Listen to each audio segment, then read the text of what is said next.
Well, the case moved along. In the beginning, obviously, there was just a myriad of people to talk to. I mean, there's just more people than you can imagine. We follow up every lead, every phone call that comes in. And as it developed, we did receive some information from a source that said that this might be an area where you might want to look. You might want to talk to this person. You might want to follow up on this particular lead. That information was taken. It was investigated, it was expounded upon, and it turned out that that information was in fact credible.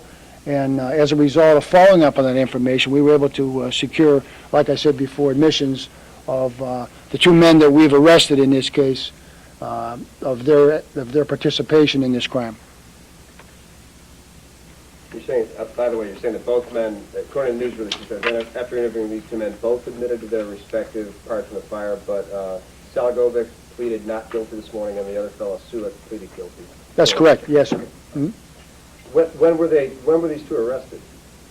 Well, technically, they were. The court served them with summons to appear today. So, from a technical standpoint, I really don't know the answer to that question. I would tell you that they officially appeared in front of the judge this morning. They answered the summons that had been issued through the court. Okay, and they are. Sulik's already been sentenced, and. You mentioned that Salagovic, or it says here that he entered a plea of not guilty. Is he being held at this point, or is still in the city jail or county jail? Yeah, he's being held pending posting of bond. If prosecuted to the fullest extent, what could they be looking at? I don't have that here in front of me to tell you exactly. I know it is a felony, and which certainly carries an imprisonment sentence along with it. The actual term of that prison sentence, I don't really know off the top of my head, but there's. I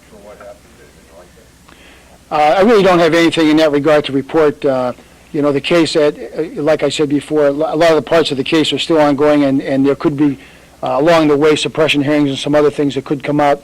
That information could certainly be discoverable. So I'd rather not comment on that segment of it. Chief, are there any possible arsons that could be tied to these two individuals? Any previous history of setting anything on fire that you're aware of? At this point, the answer to that question is no. And at this point in the investigation, there is no indication that there are any other suspects that need to be talked to and or will be arrested. Since there's a history of fires, as Jeff said, into the marsh, anything new with precautionary of, hey, let's try this, let's do this, try and prevent? I think that's an excellent question, and it's one that I can pass to the Deputy Fire Chief. Okay.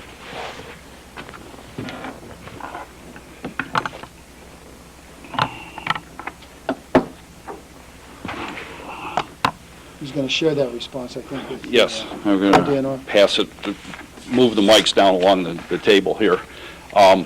As far as prevention is concerned, there are a couple of areas that we look at. We work extensively through the schools in a public education campaign. We work with ODNR to get community messages out when the fire danger is high.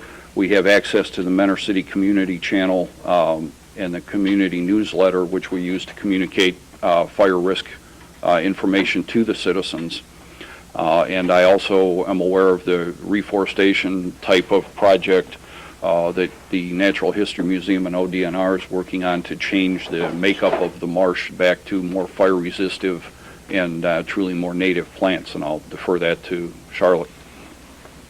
Following up on that, we do have in place with our Division of Forestry a new program called Firewise Ohio, which is funded for the education of the public in these urban interface areas where, such as Mentor Marsh, there are homes surrounding a nature preserve. And again, the goal is to get the information out to folks to keep their lawns green, keep their gutters cleaned out, keep debris, twigs, sticks, and things out of their yards. Try and educate folks that green is better. We do have a poster that's going out to schools. We just did a public service announcement on Mentor Channel 12 with museum folks and the fire department here. Again, to try and just get the education out there. These things can be prevented, or if they can't be prevented in such an incident as what occurred last year, at least the damage could be lessened by creating a perimeter between the homeowners and their property and the natural areas. Again, by trying to plant trees that are tolerant to these wet areas. And in Mentor Marsh, we have a very unique situation with the salinity. The salt levels are very high. So a lot of trees that would normally grow in a wet environment cannot tolerate the salt level. So we planted tupelo and swamp white oak in an effort to try and, again, to regenerate the native swamp forest. With trees and things, they are less likely to burn than the dry phragmites, which what occurred last year, there were about 10 years of fuel there. Each year the phragmites, the old stems die off and just remain there on the surface of the marsh. So there was a 10-year buildup, which is why the fire burned so hot and long. But in trees in place of the phragmites would not permit such a hot fire. I'm sure there would be a lot of damage, but it wouldn't have spread so intensely. We have provided you with this news release a copy of the police report, which would certainly satisfy the open records requirement, as well as the photographs of the two individuals that we've arrested, as well as the definition of arson. If there are any other questions, we can take them. We've also provided you with the arson investigation on a roof fire on Tyler Boulevard, where we've also made arrests. So if you need anything else from us, we'll be here for a couple minutes. Other than that, thanks for coming.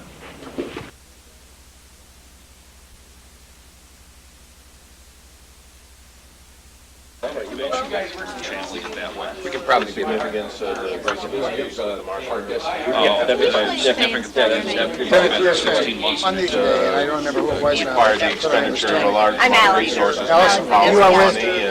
At Channel 19, I just started. Okay. That's why you probably don't know. It's all right. That's why I gave you this. That's a direct cost to public service agencies. Amphibians and things that just have no quick way of escape.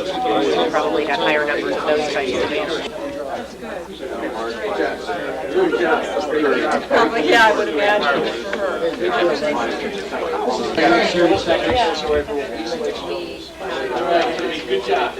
Did you go in yet?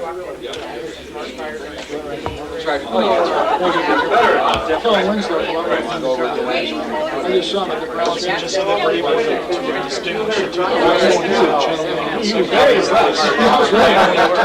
was really good. We want to do extensive professional courtesy, because you guys have schedules. Well, see, that's why I want to make sure that our office is I didn't say it. You guys are considering And I appreciate it.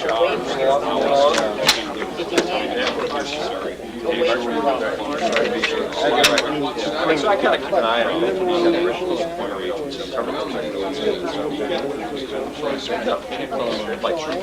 Yeah, we did. It really wasn't.